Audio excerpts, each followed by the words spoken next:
मैं भी एक गरीब ब्राह्मण के यहीं पैदा हुआ था। जब मैंने आंखें खोली तो मेरे हाथ में भीख का कटोरा ही था। पिता ने जब भी मैं 5 साल का हुआ तो उन्होंने कहा कि ये भिक्षा पात्र है, गांव में घूमना है और भिक्षा प्राप्त करनी है, ब्राह्मणों का घर में भिक्षा प्राप्त करना है।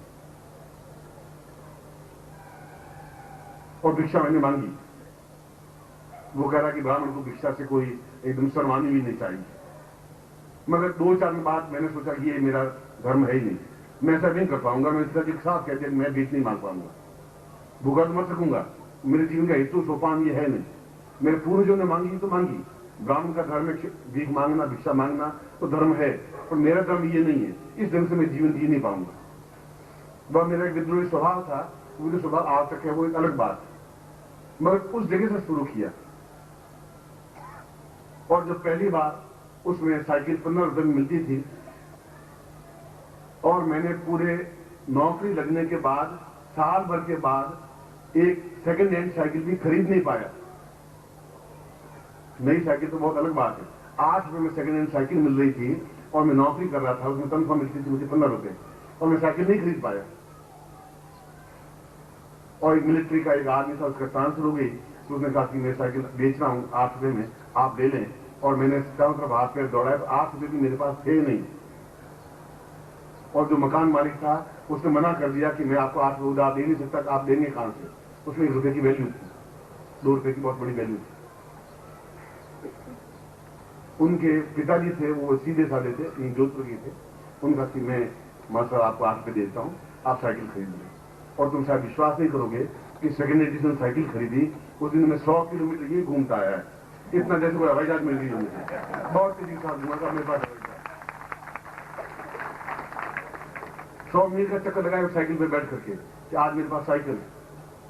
अब अगर सैलो गाड़ी की और टाटा गाड़ी हो तो कोई इच्छा ही नहीं होती उसमें बैठने, ठीक है तो है, नहीं है तो है।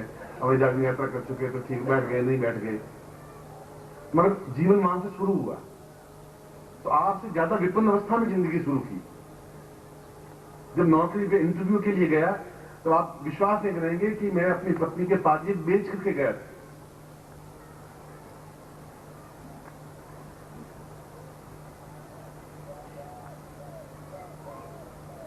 और पत्नी को, स्त्री को बहुत मोह होता है अपने गहनों से, वो सबको दे सकती है, वो गहने नहीं दे पाती। और मेरे पास उसमें 5 आने का मतलब हुआ करीब 35 पैसे। 35 पैसे मेरे पास थे नहीं और कोई उधार देने वाला नहीं था 35 पैसे। और यहां से जालोर का किराया 35 पैसे था।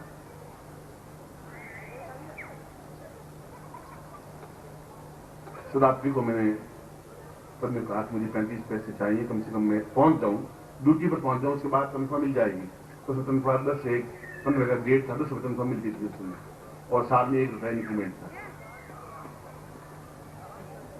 तो उसने बड़ी आनाकानी भी की, मैंने समझाया भी कन्विंस किया, नौकरी बिना जीवन चलेगा नहीं, अगर यही भविष्य पिता है तो ठीक है नौकरी करेंगे। और 8वीं पास करके नौकरी करते थे उसमें, बोर्ड का इम्तिहान होता था 8वीं का। उस जगह से मेरे जीवन शुरू हुआ है, भिक्षा पात्र से, और 35 पैसों के लिए गिड़गिड़ाते हुए। और उसके बाद जो कुछ संपन्नता प्राप्त की, वह संपन्नता मंत्रों के माध्यम से प्राप्त की, क्योंकि मुझे पवित्रता का ज्ञान हो गया था कि आने वाला टाइम मेरा ऐसा है। उस जब मैं सन्यासी लिया तब मैंने इस ज्ञान को पहले प्राप्त किया कि मैं क्या था, कहां से मेरी धागा शुरू हुआ, कहां से मेरा जीवन प्रारंभ हुआ, कितने जन्म मैंने लिए और आगे मुझे कितने जन्म लेने हैं, क्या इस जीवन में सिद्धाश्रम प्राप्ति होगी, क्या मैं जीवन में पैसों के लिए संपन्न हो पाऊंगा, क्या ऐसी गरीबी मेरे साथ जुड़ी रहेगी जो मेरे साथ पीढ़ियों से जुड़ी हुई है। ये सारे प्रश्न मुझे उथल पुथल करके मैं अपने जीवन का इतिहास आपके सामने रख रहा हूं। इसलिए आपकी जो मजबूरियां हैं उससे ज्यादा मजबूरियां मेरे पास थी, उससे ज्यादा कठिनाइयां चुनौतियां मेरे पास थी, उससे ज्यादा दुख झेला मैंने, उससे ज्यादा भूख सहन की है। 4-4 दिन खाना नहीं खा पाए, इसलिए खा नहीं पाए, पास में पैसा ही नहीं था, और उधार भी मांगता नहीं था, और पत्नी को मांगने देता नहीं था पड़ोसी से आटा उधार लेने। 4-4 दिन तो उनको मैंने कहा तुम पड़ोसी से एक दिन वो आटा किला, यहाँ पर जोधपुर में, यहाँ पर मकान है, वो आप जहाँ देखें तो केवल 5 बाई 8 की कोठड़ी है, जिसमें 2 साल रहा। जब मैंने ग्रेजुएशन किया उस समय की बात करें, और एक दिन को आटा उधार लेके आई, एक दिन भूखे रह गए। तो जब मुझे मालूम पड़ा कि आटा पड़ोसी से उधार लेके आई है, तो मसला हुआ आटा, गूंथा हुआ आटा उठा के बाहर नाले में फेंक दिया। मैंने कहा कि उधार ला करके मैं रोटी नहीं खाऊंगा, न खाने दूंगा तुम्हें, अगर भूखे मर जाएंगे तो मर जाएंगे, भगवान ने ऐसे लिखा तो ये कर दूंगा। मगर इस प्रकार से उधार तुम आज कल दाल मांगोगी उधार, परसों मिर्च मांगोगी, नमक मांगोगी, मैं ऐसा जीवन नहीं चाहता हूँ। जीवन में ऐसा होने ही नहीं दूंगा। उस रात को भूखे सोए, 27 तारीख को भूखे सोए, 28 तारीख को भूखे सोए, 29, 30 और 1 तारीख को तनख्वाह मिली। वो दिन भी मुझे याद है, क्योंकि 1 जनवरी नया साल था। ऐसी नहीं कि आप इतना भी मजबूर हैं, उतना मेरे जितना आपने कठिनाई और चुनौत नहीं झेली होगी। उस जगह से मैं शुरू हुआ, कोई चांदी का चम्मच मेरे मुंह में नहीं था।